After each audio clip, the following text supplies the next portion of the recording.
Hey everyone! So Daniel Sanchez Cid said to me, I'd love to know your thoughts on Forvo. And I love Forvo, and I responded saying I love Forvo, and I could do a video on it, and I'm not sure if that is what you're looking for, but I decided I'd do a video on it anyway, because I've mentioned it, but never mentioned how to use it, or not really what it is either. So it's a website that helps primarily with pronunciation, which I think is super important and that you should get into right away when you're learning a language, because some people will put it off, but then that's when you solidify your bad habits, especially pronouncing things like your native language and not like your target language. So I am going to get this up on my phone so that you can see what's going on. Let me make sure that I have some room here. Alright. So the way that I use it, it has a few features. Now I don't have an account on Forvo. Also there's an app, but it costs money, so I just use the website for free. Now what I do is I'll type in a word. You don't even have to put what language it is. I'll just type in a word, like for instance, I don't know, water. I'll type the word water in English, and it says there are 114 pronunciations. So click on water. This is for English, by the way. And it says who posted it. They're people just like you and me, and then where they're from and what their gender is. And then of course there are good and bad votes so that you could see if the quality is good or whatever. So I'm going to click on it. Let me make sure my volume is up, which it's not. Here we go. I don't know if you heard that. Let me turn it up a little bit more. Water. Now, let's do this one by Molly, who is a female from the United States. Water.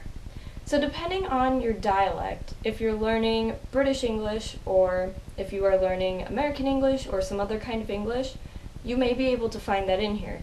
Now, if it's a phrase or a less commonly used word, then you might not have any luck finding it, or you may only find it by one person. So, you could even type, if you have a keyboard in something that's not the Latin alphabet, then you could type it in as well. So, I'm going to type 안녕하세요 and see what we get.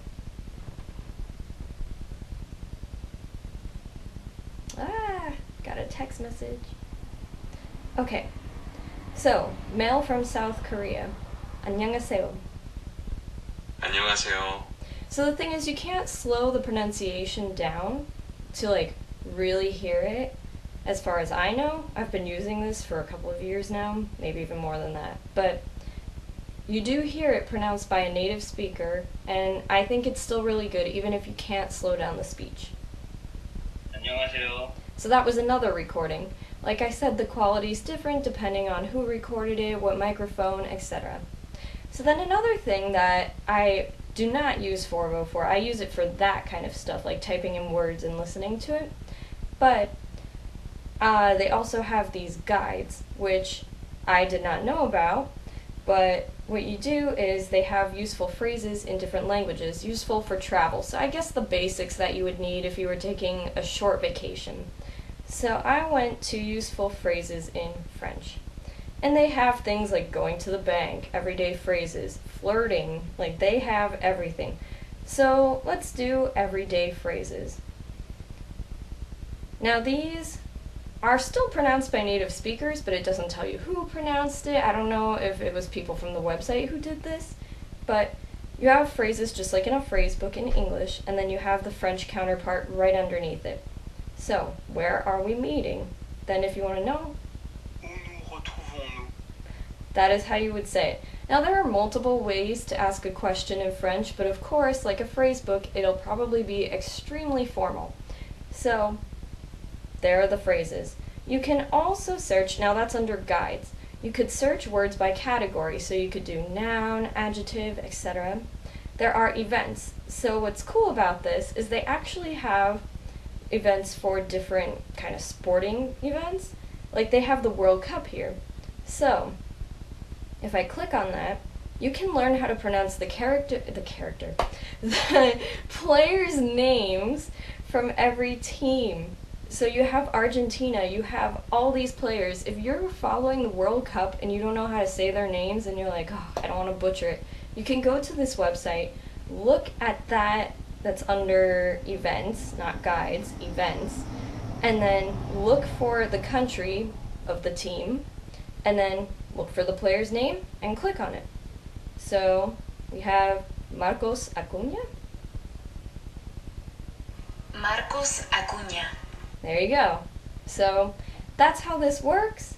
And then of course you could sign up for an account, but personally you don't have to. I don't have one. It's just so easy to quickly use that. Like, you go on it, you search your word, you listen to it from multiple people if you want to, and that's it.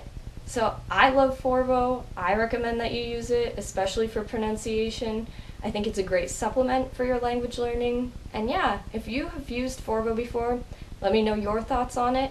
If you haven't used it and you decide to try it out, also let me know your thoughts on it. And I'll see you guys next time.